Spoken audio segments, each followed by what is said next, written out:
Puji Tuhan buat hari yang indah di mana kita boleh beribadah kepada Tuhan, memuji dan menyembah Tuhan, dan merasakan hadirat Tuhan pada tempat ini. Biar segala kemuliaan bagi Tuhan saja. Biar Roh Kudus bertambah-tambah limpah di tengah-tengah kita.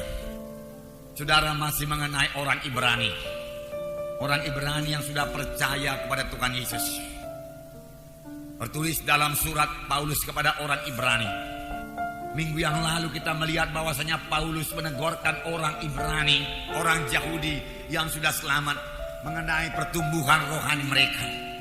Pertumbuhan rohani mereka sangat lamban. Sehingga Paulus berkata, kalau ditinjau dari waktunya, sudahlah engkau menjadi guru. Tetapi kamu masih kanak-kanak, maka aku belum bisa memberikan kepadamu makanan keras. Susulah kuberikan kepadamu. Oleh sebab itu majulah terus. Jangan tetap dalam ajas-ajas dasar pengajaran agama Kristen. Mengenai pertobatan memang perlu. Amin saudara. Kita semua harus bertobat. Amin saudara. Tidak ada menyimpan dosa lagi. Amin. Tinggalkan semuanya dosa. Bertobat. Kita tidak bisa mengikut Tuhan Yesus tanpa pertobatan. Ikut Tuhan Yesus ikut dosa tidak bisa. Ikut Tuhan Yesus cinta dosa, ikut lagi kuasa-kuasa kegelapan tidak bisa. Kita harus bertobat. Setelah kita percaya dan bertobat, kita memberi diri kita dibaptis. Ajaran tentang pembaptisan. Baptisan air, terima baptisan air. 2 minggu yang lalu baptisan air kita mencapai 481 jiwa. Ini adalah pekerjaan Roh Kudus. Biar mereka semua bertumbuh dalam Tuhan. Tuhan menghendaki kita bertumbuh. Setiap orang tua menghendaki anaknya bertumbuh. Bukannya hanya bertumbuh dalam badannya saja, tetapi bertumbuh dalam pengertiannya. Kalau seorang anak bertumbuh dalam badannya menjadi besar, tetapi pengertiannya tidak bertumbuh, maka orang tua akan sedih juga. Demikian juga dalam bidang rohani. Tuhan menghendaki semua anak-anaknya bertumbuh. Tuhan menghendaki semua anak-anaknya berbuah. Tuhan menghendaki supaya semua anak-anaknya bertambah hari, bertambah menjadi serupa dengan gambaran anaknya yang kekasih, yaitu menjadi serupa dengan gambaran Yesus. Terutama dalam karakter, dalam tingkah laku, dalam etiket, kita bertambah hari, bertambah serupa dengan Yesus. Firman Tuhan berkata dalam 1 Yohanes pasal 2 ayat 6, barang siapa yang berkata dia ada dalam Yesus, dia harus hidup sama sebagaimana Yesus hidup. Amin saudara. Yesus hidup dalam kesucian. Yesus menolak semua dosa. Dalam hidup Yesus tidak ada kompromi. Itulah sebabnya Tuhan Yesus dianiaya. Siapakah yang menganiaya? Tuhan Yesus. Saudara, yang menganiaya Tuhan Yesus adalah orang-orang Yahudi. Mengapa? Karena dia melanggar adat-adat orang Yahudi. Lalu dia menganiaya Tuhan Yesus, tapi Tuhan Yesus tidak kompromi. Walau dia menerima penderitaan, dia wajib hidup sama sebagaimana Yesus hidup suci. Tuhan juga berkata kepada kita, hendaklah kamu kudus karena aku kudus. Suci. Amin saudara. Suci dalam perkataan, suci dalam pikiran, suci dalam tindakan kita. Tidak ada yang terlibat lagi dalam acara-acara kuasa-kuasa kegelapan. Amin. Haleluya. Ini kehendak Tuhan, saudara, kehendak Tuhan. Kemudian firman Tuhan juga berkata, kamu harus memberi buah. Tuhan sudah memberikan perumpamaan pohon anggur. Setiap ranting yang tidak berbuah dikerat dan dibuang ke dalam api. Dengan kata lain, kita harus memberikan buah. Kalau sudah sampai saatnya berbuah, harus berbuah. Bertambah dewasa kemudian memberikan buah. Buah apakah itu? Saudara berkata, buah jiwa-jiwa diselamatkan melalui kesaksian kita, kemudian kita muridkan. Tiap-tiap anak-anak Tuhan adalah saksi Tuhan. Tiap-tiap anak Tuhan harus menyaksikan mengenai Tuhan Yesus. Amin. Jangan malu mengaku Tuhan Yesus. Biarlah bersaksi. Kita menyaksikan apa yang telah diperbuat Tuhan kepada kita menjadi gaya hidup kita. Tidak malu mengaku Yesus. Suka melihat jiwa-jiwa lain menerima Yesus sebagai Tuhan dan Juru Selamat. Suka melihat jiwa-jiwa selamat. Mari kita bergerak. Kemudian kita muridkan dia.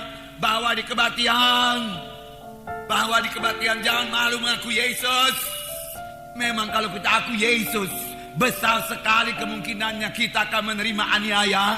Kita akan diejek. Kita akan dicela. Kita akan dihindari orang. Boleh jadi dia katakan kita bibelon dan lain sebagainya. Tetapi memang sudah demikian. Kalau kita mau sungguh-sungguh mengikut Tuhan, siapa yang sungguh-sungguh mengikut Tuhan, dia akan menerima aniaya. Firman Tuhan berkata, jangan sampai ke sorga tanpa aniaya. Amin. Jangan masuk sorga tanpa penderitaan. Penderitaan memberikan mahkota kepada saudara. Yesus akan datang, saudaraku. Mengapa kita menderita? Karena kita menderita anak Tuhan. Karena kita tidak mau kompromi. Kita akan menderita aniaya. Menderita aniaya. Tetapi itu semua membuat kita bertambah teguh dalam Tuhan. Karena kita tidak akan dicobai lebih daripada kesanggupan kita. Di dalam dunia ini sudah terlalu banyak kompromi. Kristen-Kristen yang kompromi. Tetapi saya mengajak saudara hidup suci. Karena topik firman Tuhan pada hari ini berlomba dengan tekun. Dalam perlombaan iman yang diwajibkan kepada kita. Untuk ini tentunya perlu penyangkalan diri. Perlu penyangkalan diri supaya saudara boleh bersaksi. Jangan malu bersaksi. Perlu penyangkalan diri. Perlu penyangkalan diri supaya saudara bisa memuridkan orang lain. Membawa dia bertumbuh dalam Tuhan. Mengajak dia ke gereja. Mengajak dia training. Mengajak dia baptisan. Mengajak dia KKS.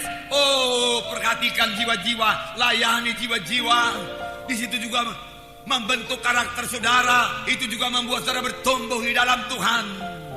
Tanpa saudaraku bersekutu dengan anak-anak Tuhan yang lain di dalam tubuh Kristus, kita tidak akan dapat bertumbuh dengan baik dalam Tuhan. Kita tidak akan dibentuk. Minggu yang lalu saya katakan mengenai batu yang dipakai oleh Daud mengalahkan Goliat.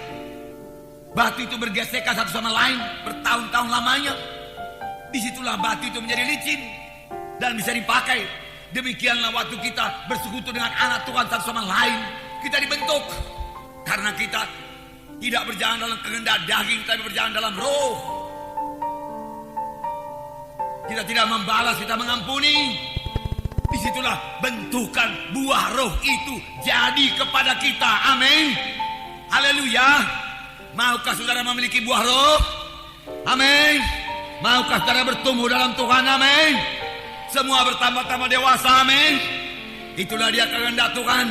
Mari bertumbuh dengan cepat. Perlu penyangkalan diri dan ketekunan tiap-tiap hari. Tiap-tiap hari. Tekun tiap-tiap hari memuji, menyembah Tuhan. Tekun tiap-tiap hari berdoa. Tekun tiap-tiap hari baca firman Tuhan. Tekun. Amin. Tiap-tiap hari. Tiap-tiap hari. Apa saudaraku? Tiap-tiap hari itu kuncinya. Tiap-tiap hari. Tiap-tiap hari saudara berdoa. Nikmatilah memuji menyembah Tuhan tiap-tiap hari. Nikmati persekutuan dengan Tuhan dalam pujian penyembahan. Besarlah Engkau Tuhan, ajaiblah Engkau. Ku sembah Engkau, ku puji Engkau Tuhan. Hiduplah Engkau Tuhan, berkuasalah Engkau Tuhan. Di atas tahta. Di atas tahta. Tapi Engkau memperhatikan hamba-Mu ini Tuhan. Ku datang di hadirat-Mu Tuhan, untuk membesarkan, memuliakan Dikau Tuhan. Aku bersyukur buat keagungan-Mu, kemuliaan-Mu, kasih dan kuasa-Mu. Haleluya bagimu di tempat yang maha tinggi. Nggak usah minta-minta. Amin. Itu memuji Tuhan, menyembah Tuhan. Ku sembah kau di tempat yang maha tinggi. Bersama malaikat di sorga, di tengah sayap kerubium. Ku sembah kau Tuhan. Tiap-tiap hari. Karena penyembahan itu membuat saudara bertambah hari, bertambah sama seperti Yesus. Dan firman Tuhan berkata, Tuhan bertahta dan puji-pujian anak-anaknya. Amin. Tuhan hadir dalam penyembahan saudara. Kemudian saudara boleh minta berdoa. Mintalah maka akan diberikan kepadamu. Tiap-tiap hari. Baca ayat tiap-tiap hari. Ambil 2 ayat 1 hari. 2 ayat 1 hari. 2 ayat 1 hari.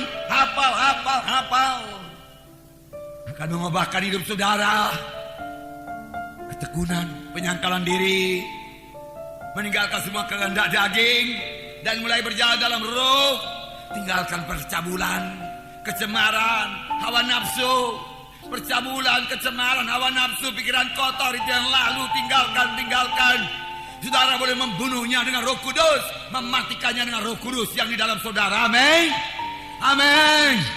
Haleluya. Penyembahan berhala, sihir, perseteruan.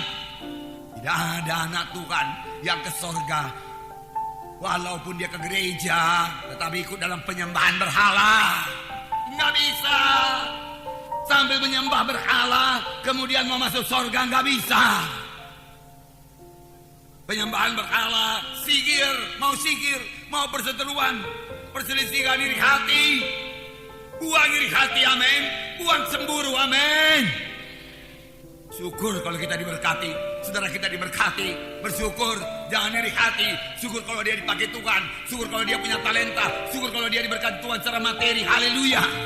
Doakan dia, mementingkan diri sendiri, amarah dan lain sebagainya. Saudaraku, roh pemecah kedengkian, itu semua kehendak daging, kemabukan, mabuk, pesta pora. Firman Tuhan berkata, pemabuk tidak mewarisi kerajaan sorga. Setelah kita penuh dengan Roh Kudus, kita bisa mematikan semua perkara daging ini.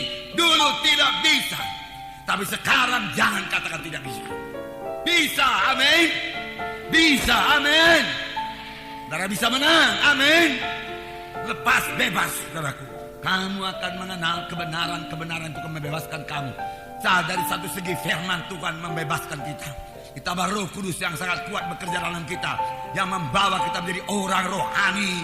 Karena dengan roh itu kita mematikan perbuatan Tuhan, maka kita akan hidup. Buang semua halangan-halangan yang merintangi kita berlomba. Kekristenan dalam perlombaan. Saudara dan saya berlomba. Yesus akan datang. Darahku, setan bekerja giat di luar. Dosa bekerja giat di luar. Kristen bangun. Kristen bangkit. Darahku, jangan sibuk dengan kepentingan diri sendiri. Itulah dia beban-beban berat, halangan-halangan yang mesti dibuangkan kalau kita mau mengikuti Yesus. Masuk dalam perlombaan, berlari dengan tekun dalam perlombaan yang diwajibkan bagi kita. Saya mau membacakan pada saudara Ibrani 12 ayat 1 sampai 4. Saya akan cepat sedikit, saudaraku. Ibrani 12 ayat 1 sampai 4. Saya bacakan. Saudara bawa Alkitab, mari kita baca bersama-sama Ibrani 12 ayat 1 sampai 4. Alkitab saya halaman 284 Perjanjian Baru. Alkitab saudara boleh jadi berubah sedikit. Ibrani 12 ayat 1 sampai 4. Dapat? Ibrani 12 1 sampai 4. Mari kita baca bersama-sama. Karena kita mempunyai banyak saksi, bagaikan awan yang mengelilingi kita, marilah kita menanggalkan semua beban dan dosa yang begitu merintangi kita, dan berlomba dengan tekun dalam perlombaan yang diwajibkan bagi kita. Marilah kita melakukannya dengan mata yang tertuju kepada Yesus, yang memimpin kita dalam iman, dan yang membawa iman kita itu kepada kesempurnaan. Dan dengan mengabaikan kehinaan, tekun memikul salib, ganti sukacita yang disediakan bagi dia, yang sekarang duduk di sebelah kanan takhta Allah. Ingatlah selalu akan dia, yang tekun menanggung bantahan yang sehebat itu terhadap dirinya dari pihak orang-orang berdosa, supaya jangan kamu menjadi lemah dan putus asa. Dalam pergumulan kamu melawan dosa, kamu belum sampai mencucurkan darah. Belum. Dalam pergumulan kita melawan dosa, belum ada yang mencucurkan darah. Kita melawan dosa mati-matian sampai mencucurkan darah. Udah jadi orang menentang kita sampai kita harus mencucurkan darah, belum ada. Tapi Yesus sampai mencucurkan darah dalam peperangan yang melawan dosa. Tapi mari kita lihat dari mula ayat ini. Karena kita mempunyai saksi yang bagaikan awan rupanya mengelilingi kita, menyaksikan kita berlomba. Kekristenan dalam perlombaan, sebagai orang berlomba dalam stadion, disaksikan oleh ribuan orang. Demikian yang menyaksikan kita, ribuan, jutaan saksi-saksi sebagai awan rupanya. Mereka rupanya melihat kita. Siapakah saksi-saksi yang melihat kita ini? Saudara, dengan singkat saya katakan itulah dia orang-orang dalam perjanjian lama. Karena dalam Ibrani pasal 11 dikatakan di situ saksi-saksi iman, di mana dikatakan di situ mulai daripada Habel, Henokh dan lain sebagainya, saudaraku Abraham, Musa, saudara, semua tertulis di situ. Saleh-saleh perjanjian lama menyaksikan kita. Mereka banyak, mereka bagai awan rupanya menyaksikan kita. Mereka tidak menerima perjanjian yang kita terima karena ayat 39 Ibrani 11 ayat 39 berkata, dan mereka semua tidak memperoleh apa yang dijanjikan itu, sekalipun iman mereka telah memberikan kepada mereka suatu kesaksian yang baik. Mereka tidak memperoleh apa yang dijanjikan itu. Dengan kata lain, mereka tidak memperoleh seperti apa yang kita peroleh sekarang. Mereka tidak memperoleh kepenuhan Roh Kudus bagi semua anak-anak Tuhan, bagi semua bangsa Israel. Tetapi kita gereja Tuhan pada akhir zaman semua penuh dengan Roh Kudus. Oleh sebab itu semua anak-anak Tuhan berbuat perkara yang besar. Mereka menantikan itu. Kita berbuat perkara yang besar buat Tuhan. Siapakah yang penuh dalam perjanjian lama penuh dengan Roh Kudus? Nabi-nabi. Mereka tahu Nabi Elia, satu orang yang penuh dengan Roh Allah, mengalahkan 450 Nabi Baal, 400 Nabi Baal, 450 Nabi Asitoret, 850. Dia sembelih semua sesuai Kison. Berbuat perkara yang besar. Lalu bangsa Israel berpaling pada Tuhan. Lalu mereka berkata, Huwa itulah Allah, Huwa itulah Allah. Lalu yang menyaksikan itu berpikir, kalau satu orang saja yang penuh dengan Roh Kudus bisa berbuat perkara yang begitu besar, apalagi semua sekarang gereja penuh dengan Roh Kudus, anak-anak Tuhan penuh dengan Roh Kudus. Mereka mengharapkan kebangunan rohani yang besar, kegerakan yang besar terjadi. Amin. Inilah waktunya. Itu yang mereka kehendaki. Oleh sebab itu mereka menyaksikan. Mereka melihat bagaimana Elisa berbuat tanda ajaib 2 kali lipat daripada Elia, karena dipenuhkan dengan Roh Kudus. Lalu Tuhan berkata kepada kita, kamu akan beroleh kuasa kelak apabila Roh Kudus turun ke atas kamu, dan kamu menjadi saksi bagiku Yerusalem, Judea, Samaria, hingga sampai ke ujung bumi. Kuasa. Mereka mau melihat gereja yang berkuasa, gereja yang berkuasa, gereja yang berkuasa, anak Tuhan yang berkuasa, saudara yang berkuasa. Itu yang mereka tunggu-tunggu, itu yang mereka lihat. Amin. Haleluya. Mereka tunggu. Mari hidup dalam kuasa Roh Kudus. Hidup dalam kuasa Roh Kudus. Berani. Saya percaya Roh Kudus telah mengobatkan hati kita. Amin. Ya. Saya melihat tindakan anak-anak Tuhan waktu gereja kita dibobol. Dinding-dindingnya bocor semua, bobol semua. Mereka berdoa kepada Tuhan, tapi mereka juga bertindak tegas dan berkata, kamu telah berbuat dosa yang besar, kamu meruntuhkan rumah Tuhan, merusak rumah Tuhan. Inilah pengorbanan daripada anak-anak Tuhan. Tetapi saudaraku, tidak terjadi tindakan kekerasan. Puji Tuhan, karena hati yang sudah berubah. Karena saya tahu hati orang Batak ini, saudaraku, suka membalas. Tetapi mulai berubah, biarlah berubah terus. Amin.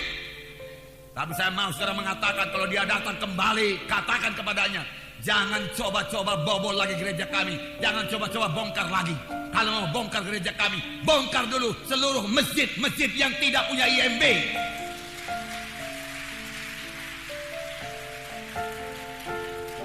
Baru adil. Karena gereja kita sudah dibongkar sekali. Amin saudara. Rumah-rumah yang tidak punya IMB, bongkar dulu. Ini kamu sudah bongkar, kamu sudah perbaiki. Jangan bongkar lagi. Nanti kamu berdosa. Kamu tidak adil, kamu tidak benar. Kalau memang mau adil, mau benar, bongkar dulu semua rumah ibadah, semua masjid-masjid yang tidak punya IMB. Amin.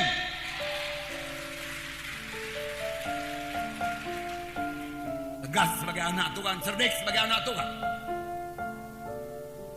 Tuhan akan menyertai saudara. Nah, puji Tuhan, bertambah-tambah dewasa di dalam Tuhan. Kita disaksikan. Mereka suka melihat kita berbuat demikian. Karena firman Tuhan berkata, kitalah yang mengalahkan dunia. Yesus sudah mengalahkan dunia. Tetapi inilah kemenangan yang mengalahkan dunia, yaitu iman kita. Amin. Haleluya. Untuk berlomba ini, tanggalkan semua beban dosa yang merintangi kita. Tanggalkan semua. Dalam perlombaan di stadion, apakah ada orang pakai sepatu kulit? Lari 10.000 meter, 5.000 meter? Enggak ada. Sepatu bot? Enggak ada. Dia pakai sepatu yang ringan. Dia buang beban-beban. Dalam perlombaan di stadion, ribuan orang menyaksikan. Apakah ada yang berdoa dengan memakai sarung? Kain sarung? Bergeber-geber ke sana kemari, saudaraku? Enggak ada. Karena itu beban. Apakah ada yang memakai double dress seperti saya ini, saudaraku? Mau berlomba? Oh, style just dulu, saudaraku. Kemudian berlomba? Enggak ada. Karena akan mengganggu gerakan saya. Itu dunia. Paulus menerangkan demikian dalam perlombaan rohani. Jadi ada perlombaan rohani. Sadarkah kita dalam perlombaan rohani? Sadar, saudaraku? Buang semua pikulan-pikulan berat. Buang semua pikulan yang berat. Beban-beban rohani. Apakah itu pikulan-pikulan berat? Bermacam-macam. Tuhan Yesus berkata kepada satu orang, mari ikutlah aku. Orang itu berkata, aku baru membeli ladang, aku mau pergi melihatnya dulu. Beban berat, halangan. Mari ikut aku, Tuhan berkata kepada seorang lagi. Aku baru membeli lembu. Aku mau memeriksanya dulu. Gagal. Yang satu lagi, ikutlah aku. Aku mau menguburkan bapakku lebih dahulu. Tuhan Yesus berkata, biarlah orang mati menguburkan orang yang mati. Kamu ikut aku. Sudah mati, kamu tidak bisa berbuat apa-apa lagi. Kamu kuburkan bagaimanapun baik kuburannya, bagaimanapun tinggi kuburannya, bagaimanapun tugu kuburannya. Kalau memang ke neraka juga. Amin. Dan bagaimanapun baiknya dibuat kuburan itu, orang tua yang sudah mati itu tidak akan bisa memberkati kita. Betul. Walaupun sekarang ini masih banyak juga orang-orang Kristen minta berkat dari orang-orang tuanya yang sudah mati. Dengan berbuat kuburan yang baik, dia menari-nari memakai ulos, saudaraku, supaya diberkati oleh orang tua yang mati itu. Walaupun secara tidak langsung, tapi maksudnya demikian. Dan itu satu kebusukan di hadapan Tuhan. Percaya yang lain di hadapan Tuhan. Jangan ada ilah yang lain. Akulah yang memberkati kamu, Tuhan berkata. Aku datang supaya kamu memperoleh hidup yang berkelimpahan. Nenek moyang manapun tidak bisa berkata demikian. Amin. Haleluya. Sebab Yesus hidup. Amin. Yesus hidup. Nenek moyang kita, orang tua kita yang sudah mati, bagaimanapun jayanya dahulu, dia tidak akan bisa memberkati kita lagi. Tuhanlah yang bisa memberkati kita. Hormatilah Tuhan. Amin. Boleh jadi harta-harta dunia ini mengikat kita. Apa kata malaikat kepada Lut? Pergilah lari kau ke gunung dan jangan menoleh ke belakang. Tetapi istri Lut menoleh ke belakang. Hatinya terikat kepada harta-harta di Sodom. Hatinya terikat kepada kesenangan dunia di Sodom. Hatinya terikat kepada kesenangan daging di Sodom. Dia tidak mau berlari. Dia memandang ke belakang. Oh, kalau dalam lari 100 meter, 200 meter, 400 meter, jangan lihat kiri kanan. Lihat ke depan. Lari 100 meter, seorang melihat sedikit ke kanan, kalah. Karena bedanya hanya per 10 detik saja. Oleh sebab itu pandang kepada Yesus dikatakan. Ini istri Lot. Lut bukannya menoleh ke kiri kanan, dia menoleh ke belakang. Lobak menjadi tiang garam. Gagal. Seorang muda yang kaya berkata, Tuhan, aku mau mengikut engkau. Tuhan Yesus berkata, juallah hartamu, berikan kepada orang miskin, lalu ikut aku. Dia tidak berani. Darah beban, terikat harta,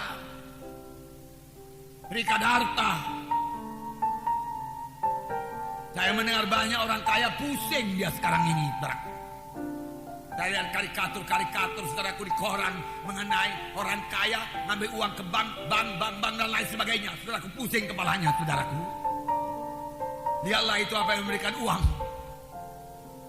Tidur pun tidak enak lagi. Taruh di bank uang, takut uangnya dilikuidasi. Bawa ke rumah, takut pencuri. Mau taruh di mana uang? Kenapa dia nggak tanya Pak Munte? Bukankah Pak Munte bankir yang terbesar? Tuhan Yesus masuknya, amin. Mau bunga deposito berapa dia? Bisa dikasih Tuhan Yesus. 100% oke, Tuhan berkata. 1000% oke. Kasih penginjilan, kasih pembangunan gereja. Tuhan kasih paling sedikit 1000%. Amin. Haleluya. Satu-satunya bank yang tidak bisa dilikuidasi dan tidak mempan kena isu-isu. Nah, dengar di koran, Bank BCA kena isu, pemiliknya mati, dia katakan meninggal dunia, lalu BCA diserbu, saudara, diserbu. Saudara, Tuhan Yesus hidup, amin. Dia hidup selama-lamanya, amin. Haleluya. Haleluya. Gereja juga akan hidup selama-lamanya. Deposito di gereja juga akan bertumbuh selama-lamanya. Amin. Haleluya. Haleluya. Mari kita bergerak. Mari kita kirim penginjil-penginjil kita. Hari ini ada graduation day. Lebih 100 orang akan menerima diploma teologi. Berarti dia menjadi alumni yang siap sedia dikirim. Mari kita berkorban, mari kita kirim semua ke seluruh Indonesia ini untuk mengenapkan perintah agung supaya Yesus segera datang. Haleluya, haleluya, haleluya, oh haleluya. Sukacita sekali dalam pekerjaan Tuhan, amin. Menggemarkan, haleluya. Puji Tuhan, itu membuat kita bersemangat. Berlomba dengan tekun. Bukan satu hari berlomba, besok gak berlomba. Saya katakan di tiap-tiap hari. Tiap-tiap hari. Tiap-tiap hari menyembah Tuhan. Alangkah indahnya. Saya yakin kalau saudara tiap-tiap hari menyembah Tuhan, jamnya teratur, maka pada jam yang tertentu itu Roh Kudus sudah menunggu saudara, siap sedia membantu saudara. Roh Kudus memimpinkan penyembahan saudara, bersekutu dengan Tuhan. Tiap-tiap hari baca Alkitab, Roh Kudus siap sedia mengajari saudara. Oh haleluya, haleluya. Janganlah firman itu menjauh dari matamu, simpan di lubuk hatimu. Perhatikanlah perkataanku, firman Tuhan berkata, arahkanlah telingamu kepada ucapanku. Jangan menjauh dari matamu, simpan di lubuk hatimu. Maka itu akan menjadi kehidupan bagi mereka yang mendapatkannya. Dan kesembuhan bagi seluruh tubuh mereka. Kesembuhan bagi seluruh tubuh saudara. Kesehatan bagi seluruh tubuh saudara. Kekuatan, amin. Yaitu firman Tuhan. Kalau makan obat orang gak lupa, heran. Ingat dia. 3 kali dokter berkata, 3 kalilah berarti 1 hari. Tapi kalau Tuhan berkata ini firman obat, Tuhan berkata, begini cara makannya, kau arahkan telingamu, perhatikan perkataanku. Jangan menjauh dari matamu, simpan di lubuk hatimu. Maka itu akan memberi kehidupan dan kesembuhan bagi tubuhmu. Banyak orang kurang percaya. Atau kalau dia percaya tidak mau bertindak. Kalau percaya harus bertindak. Amin. Kalau percaya harus bertindak. Gak akan gagal itu firman Tuhan menguatkan saudara. Menyembuhkan saudara. Gak gagal. Ada Roh Kudus lagi menghidupkan tubuh-tubuh yang fana. Banyak kerja buat apa sakit. Mengapa penyakit menyerang? Kosong daripada firman Tuhan. Kosong nama Kristen. Kosong daripada firman Tuhan. Beberapa hari yang lewat saya bertemu dengan satu orang umurnya 60 tahun. Kelihatannya dia sehat. Kami mulai cerita-cerita. Rupanya dia suka firman Tuhan. Dia beri Alkitab, dia taruh di komputernya. Satu hari paling tidak 2 ayat saya makan, dia katakan. 2 ayat saja satu hari saya makan. 2 ayat saya hafal. Berapa umur Bapak? 60 dia katakan. Karena dia sehat. Puji Tuhan. Berkuasa firman Tuhan itu. Puji Tuhan. Bapak berjalan yang benar saya katakan. Mudah kok Pak Munte dia katakan. Ada itu tiap-tiap hari. Pembacaan Alkitab tiap-tiap hari pun saya masukkan di komputer saya. Saya ambil 2 ayat saja sudah cukup. Bahkan dia bukan dari Injil sepenuh. Dia sehat. Banyak orang, banyak anak Tuhan, 1 ayat pun tidak. Bertobat, bertobatlah, bertobatlah kamu, amin. Ya, karena itu kan mempengaruhi tubuh kita. Saya bisa bicara firman Tuhan karena firman Tuhan saya taruh di hati saya. Sampai sekarang saya masih baca koran. Dan saya percaya rata-rata orang Kristen baca koran. Tapi tidak rata-rata baca Alkitab. Kalau koran, entahkah iklannya lah, entahkah topik utamanya lah, dibacanya itu tiap hari.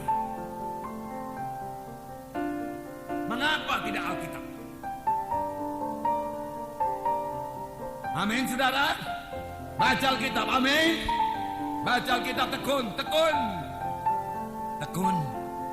Tekun beriman. Sampai yang kita imankan itu jadi. Kita berjalan dengan iman bukan dengan penglihatan. Sama sebagaimana imanmu jadi padamu, tekun. Jangan karena, saudara, dahulu saya minta mobil sama Tuhan. Saya beriman kira-kira 2 tahun. Dikasih Tuhan mobilnya. Tambah hari iman bertambah kuat, bertambah hari iman bertambah kuat, dan Tuhan berikan, amin. Bertekun dalam iman, bertekun. Bertekun dalam melayani, bertekun dalam persekutuan dengan tubuh Kristus. Laksanakan dengan tekun tiap-tiap hari, tidak mundur.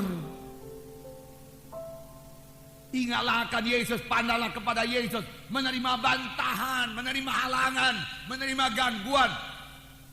Namun Yesus tekun.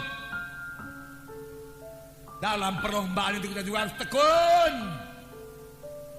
Tekun.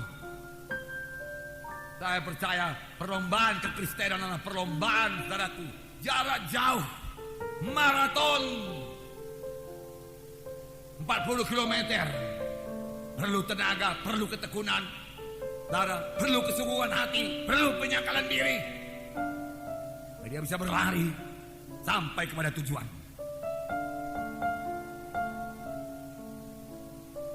Tekun dalam bertumbuh. Matius 10 ayat 22. Saya membacakan pada saudara. Matius 10 ayat 22. Ayat 22. Dan kamu akan dibenci semua orang karena namaku, tapi orang yang bertahan sampai kepada kesudahannya akan selamat. Mengapa sampai dibenci? Padahal kita mengasihi mereka. Mengapa Yesus dibenci?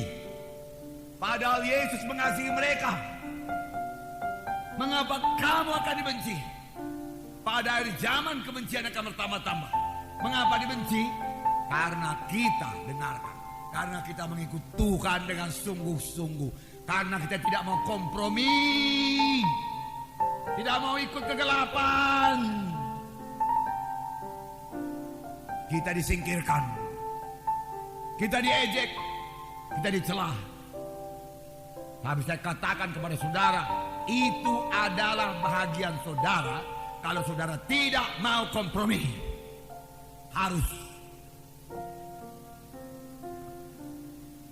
Barang siapa yang menerima pahala bersama-sama dengan Yesus, dia juga menderita bersama-sama dengan Yesus. Yang ketiga, mata tertuju kepada Yesus. datang aniaya, pandang pada Yesus. Pandang kepada Yesus. Pada waktu saya ditanya wartawan, apakah Pak Munte akan menuntut? Saya merasa ditantang. Tidak, tapi saya katakan saya tidak menuntut. Saya hanya minta supaya pemerintah mengerti keadaan kami. Kami umat Kristen harus beribadah kepada Tuhan. Kami butuh tempat untuk ini. Tidak menuntut. Sudah jadi orang berkata ini Pak Munte lemah. Saya pandang kepada Yesus, lemah lembut, dan menyerahkan semua kepada Dia, pada Bapaknya. Ampunilah mereka Bapa, karena mereka tidak tahu apa yang diperbuatnya. Pada waktu Stefanus dibunuh, ampunilah mereka Bapa, karena mereka tidak tahu apa yang diperbuatnya. Lalu Saul bertobat. Saulus bertobat menjadi Paulus yang luar biasa dipakai Tuhan. Yang sekiranya pun kalau Stefanus hidup, boleh jadi Stefanus tidak bisa berbuat perkara sebesar yang diperbuat oleh Paulus.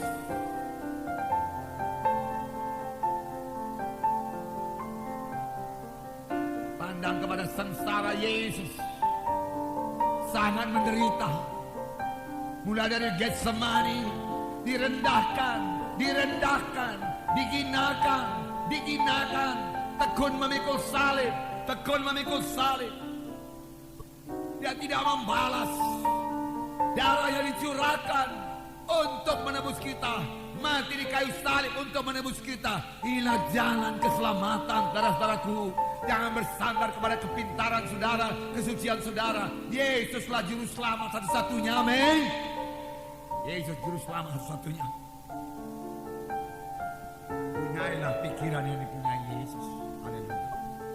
Filipi pasal 2 ayat 5 sampai 8. Filipi pasal 2 ayat 5 sampai 8. Hendaklah kamu dalam hidupmu bersama menaruh pikiran dan perasaan yang terdapat juga dalam Kristus Yesus, yang walaupun dalam rupa Allah tidak menganggap kesetaraan dengan Allah itu sebagai milik yang harus dipertahankan, melainkan telah mengosongkan dirinya sendiri, mengambil rupa seorang hamba, menjadi sama dengan manusia, dan dalam keadaan sebagai manusia ia telah merendahkan dirinya dan taat sampai mati, bahkan sampai mati di kayu salib. Itulah sebabnya Allah sangat meninggikan dia dan mengaruniakan kepadanya nama dan segala nama dan seterusnya. Tuhan Yesus mengosongkan dirinya, kemudian merendahkan diri, kemudian taat. Firman Tuhan berkata, punyailah pikiran yang seperti itu. Amin. Jadi buang semua kesombongan, saudaraku. Selalu memiliki roh yang rendah hati dan taat dan patuh kepada Tuhan. Patuh kepada Tuhan berarti berjalan dalam kesucian dan tidak kompromi kepada dosa. Betulkah itu, saudara? Itu artinya taat.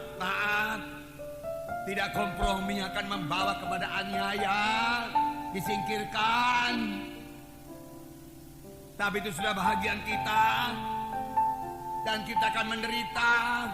Tapi supaya saudara menang dalam penderitaan ini, pandanglah kepada Yesus. Mata tertuju kepada Yesus. Tolaklah acara kegelapan, terlebih kita dalam suku Batak ini. Bangunlah, bangkitlah. Supaya berkat Tuhan yang sepenuhnya jadi kepada saudara. Bebaslah, saudaraku, dari semua cengkeraman kuasa kegelapan, dari semua kutuk dosa. Kalau orang-orang luar negeri berkata, bebaslah daripada roh-roh teritorial suku Batak ini yang selalu diteguhkan dengan ulos dan upacara adat kegelapan.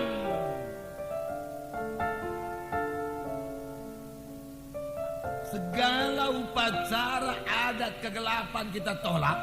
Tapi kita bukannya orang yang tidak beradat. Kita orang yang beradab. Amin.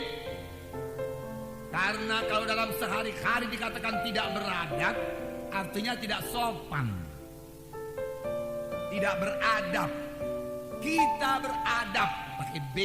Kita juga beradab dalam pengertian kita hidup sopan santun, yang sekarang ini bisa kita laksanakan karena Roh Kudus ada dalam kita. Hati kita dibaharui sehingga tidak mementingkan diri kita sendiri, dan kita bisa mengasihi orang lain. Segala adat yang tidak bertentangan dengan firman Tuhan, saudaraku, kita ikut. Jangan katakan kita tidak beradab. Kita beradab. Amin. Orang saudara, misalnya marga. Kita punya marga, saya punya marga, saudara punya marga.